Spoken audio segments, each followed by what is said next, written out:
Aksi lucu seorang bocah didandani ala tuyul viral di media sosial. Rekaman aksi bocah itu pertama kali diunggah oleh Asdar Arifin melalui akun TikToknya @asdarpix. Asdar mengaku bocah itu merupakan anak dari sahabatnya yang merupakan sang ayah, Jarsiawan.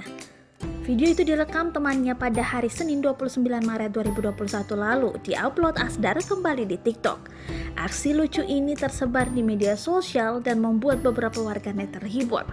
Melihat video viral ini, kata Asdar, ibu dari bocah ini hanya bisa tertawa sambil geleng-geleng kepala.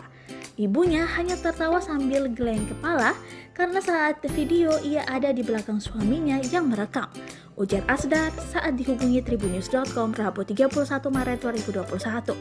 Bocah memiliki nama asli Ahmad Fayad Ghazal ini sekarang masih berusia 1 tahun 10 bulan.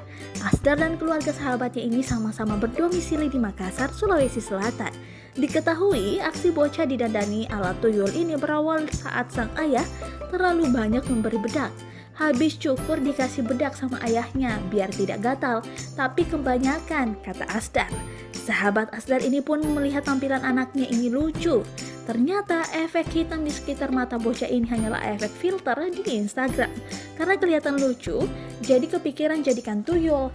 Jadilah dibuat video dengan filter mata panda, tambahnya. Untuk menambah kesan dandan ala tuyul, temannya menaruh sejumlah uang sebagai properti video. Hanya sebagai properti saat rekam pakai filter tersebut dan ternyata lucu, lanjut Asdar.